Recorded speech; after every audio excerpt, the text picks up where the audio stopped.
So I'll give you a small backstory. My organization is called Dare to Share. It's a non-profit organization that we started in South Africa, in Cape Town in 2012 on my 31st birthday. So I decided on my 31st birthday, I wanted to do something different and I wanted to do something for the community. So I decided to have my birthday party at a shelter in Cape Town called the Haven Night Shelter, where I requested my friends to come and join me, and instead of giving me gifts, to bring ingredients to cook for the people of the shelter. We cooked for 220 people. It was one of the most memorable birthday parties of my life. It was the most meaningful birthday party, and that was what got us on track for starting Dare to Share, which was an initiative, an idea at first, and thereafter Dare to Share grew from strength to strength, and we have quite an elaborate database of individuals and families and organizations that we look after. But it all began with just changing my mind and wanting to do something for someone else rather than continually doing something for myself and my personal gratification. And that's how Dare to Share started. We now look after 32 registered organizations and charities, from schools, old age homes, centers for abused women and children, children's hospitals, orphanages, as well as looking after 72 families in the Western Cape with all their food, toiletries, and school clothing and school books for their children. So it was an incredible start in 2012, so 9 years old. So I've always been one to find solutions for humanity, and I couldn't find a way in which I would understand the life of a homeless person unless I was homeless myself. So I grew my beard for 6 months. I tried my best to look as less fortunate as possible. I left home on Monday morning with nothing other than a notepad and a pen, and I lived on the streets of Cape Town with the homeless people to understand how difficult their situation and environment really is. So I begged for money. I helped park cars. I slept under bridges. I slept in construction sites. I did whatever I had to do to survive. And when I finished that 7 days and 7 nights, I lost 12 kilograms in 7 days. I walked 104 kilometers, and it changed my mindset to how I can improve the lives of those that are less fortunate than myself. And again, how to be more grateful for what I have. And it just changed my complete outlook on life. But it was certainly a memorable experience. Before living on the streets, I was always that person who I would give some money at a robot, and immediately I'd feel better about myself because I think I've done something good. So the personal gratification, again, is a very selfish mindset. We feel like we've done something good, but we have no idea the position of the person who is receiving that money. It is absolutely the worst and the most unconstructive manner in which to help someone is by sustainably allowing the community to continuously live on the street. By giving someone money, we're actually condoning their lifestyle by saying, here's some more money, stay on the street for longer. Here's some more money, go do whatever you do in terms of addiction. Addiction is a huge problem on the streets. You live a life with no responsibility. There's no curfew. There's no one telling you what to do. There's no rules. You make up your own rules. So the family of the people living on the streets together, they do anything for each other. It's about trying to reinstill a mindset of responsibility to those on the streets, giving them opportunity, giving them value, and encouraging them to take their life into a more responsible manner and try reintroduce them back into society through job creation, skills development. It is an incredibly difficult problem to solve, because when you live on the streets, over 90% of people that I met with on the streets and lived with were addicted to either alcohol or drugs. It's a very difficult mindset to change for someone that has no responsibility and that is continuously being giving handouts from the public to change their mind to now have to work for something. But I think there are solutions. I believe that we will hopefully experience those solutions in our lifetime, but it is not an easy problem to fix. The world in general, I think, has gone through a traumatic previous 18 months. I think South Africa has gone through a lot itself. The gap between rich and poor is becoming more elaborate. The job sustainability in South Africa is volatile. There is a challenging time for everyone in the world, but South Africa, I think, is a little more exaggerated.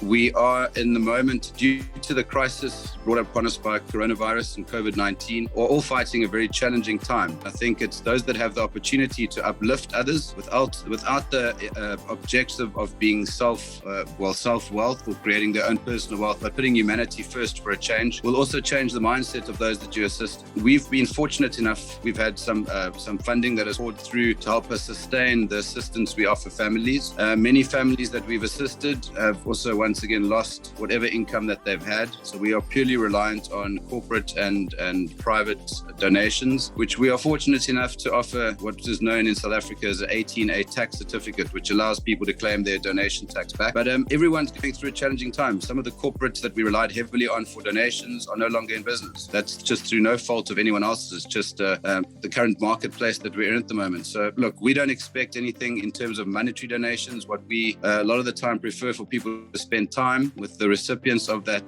whatever donations are going, to spend time and help us cook food, help us deliver food, help us go to schools and speak to the children in the schools and tell them that everything's going to be okay. They're not alone. We do a lot of visits with the old age homes, and the elderly are, again, some of the forgotten folk in our world. Some of them have not had visitors for 5 years. It's a depressing state, and I'd hate to think that when I reach 75 or 80 years old, I won't have any families to come visit me. So just something like that, going and we go read books to the elderly, we paint the ladies' nails, we give them facials, we make them feel important. We're always trying to find solutions, but again, we do what we can.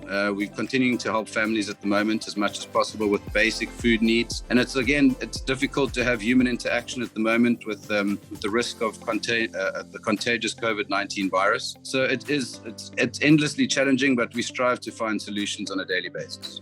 The lack of positive influence at the moment is overwhelming. It's very difficult to find people who are willing to wake up in the morning and help someone else before they help themselves. I think the human nature and general greed is astounding at the moment, with people wanting to rather protect what they have instead of being willing to share what they have. I think the mindset that we got to instill in our youth is that charity, yes, it begins at home, but it also begins with waking up in the morning with the intention of helping another human being. So I think humanity has almost lost a bit of sensitivity when it comes to assisting others, and I think helping people and sharing is cool. I mean, I have a 1.5-year-old son, and my primary intention is to teach him that giving is cool. Like, let's make helping people cool again. There's nothing, it shouldn't be frowned upon, and it should be one of our primary intentions as human beings. I believe that once you empower someone to become a better person themselves, they can in turn become charitable in whichever means they see fit. Empowerment, I believe, it has to be done in a sustainable manner.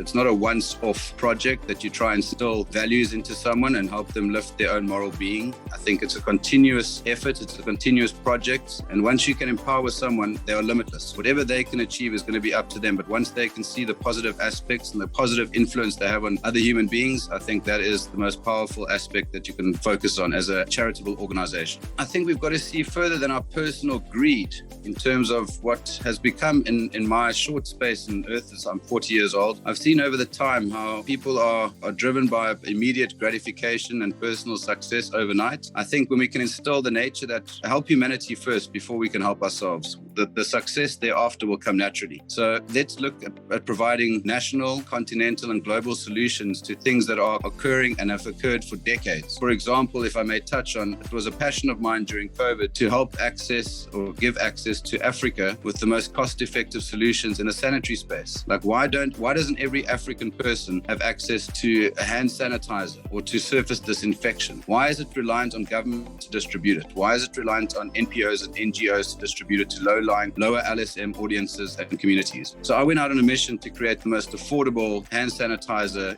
ever created. And I believe we've come very close. Well, a product of mine called iCleanse is now distributed into Africa, a sanitizer which will cost less than $0.01 for a liter. So this is something which is unheard of, but I believe just something that I'm putting the community first. And yes, it will be a successful business, but I want to solve a solution that's bigger than my own personal greed or personal necessity to be successful. Let's provide solutions for a global audience and for our fellow human beings. And let's not focus on ourselves as the priority. And I think with that, we'll change the mindset of how people see us. Some of the key challenges we face at the moment, obviously with COVID being around, is the lack of interaction we can have with our beneficiaries.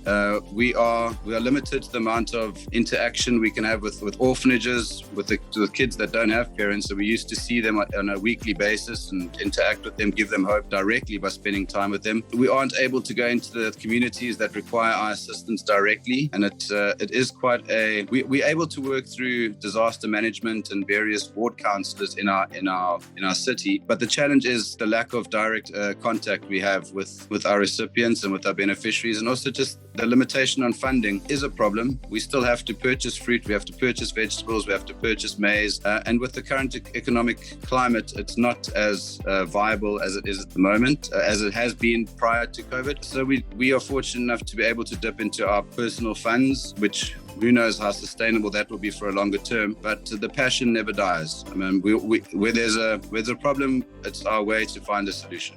I see the same role that foreign countries play in South Africa's future. South Africa plays in the foreign country's future. I think we've got to show a means of trust. We've got to show a means of transparency. We've got to show a means of responsibility. And I think we've got to prove to ourselves as South Africans first, where we can responsibly be allocating whatever assistance would come in. If it's financial, let's focus on where we would financially dedicate our funds to locally, and show and just prove to the world that it's not mismanaged, misused, misrepresented, or blatantly, for the lack of a better word, looted. So I think we have to prove to ourselves first before we can expect anyone else to be assisting us.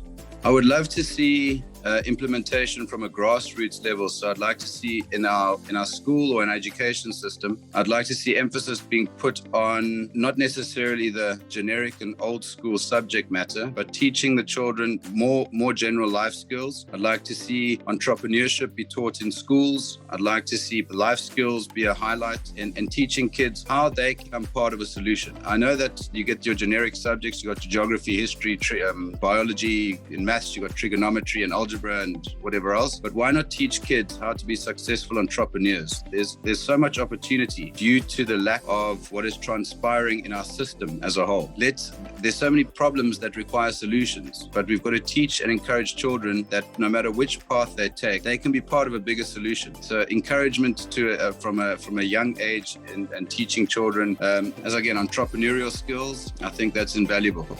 I've got absolute hope in South Africa's future. I think South Africans in general, we've come from a very colorful past. We've gone through a lot as a country. We've got incredible challenges on our doorstep, but somehow we always strive to see them through. I believe that we've got such also a cosmopolitan country, so many different races, religions, like the gender is no longer an issue, I believe. I think that people are starting to have equal opportunities. I'd like to think so. And I believe that whatever challenges we faced in the past and are currently facing, South Africans are resilient enough to find a way and means around what our current challenges are. And I think that it's great that we often highlight it internationally about what we've achieved as a country. I'd just love to see South Africa in the next decade or 2 decades come to fruition and be, again, one of the primary earners in African GDP, like the figures given in Africa, and show that we are capable of still generating incredible wealth as a country. I believe that our reputation can be rectified. I believe that under the correct leadership, we can set a standard not only for Africa but globally. And I think this is also still a land of opportunity. If I didn't think so, I wouldn't be living here. I'm Swiss. I'm a Swiss national. I have a Swiss passport, but I don't intend leaving South Africa until I've had an even more positive impact on the country and those people around me.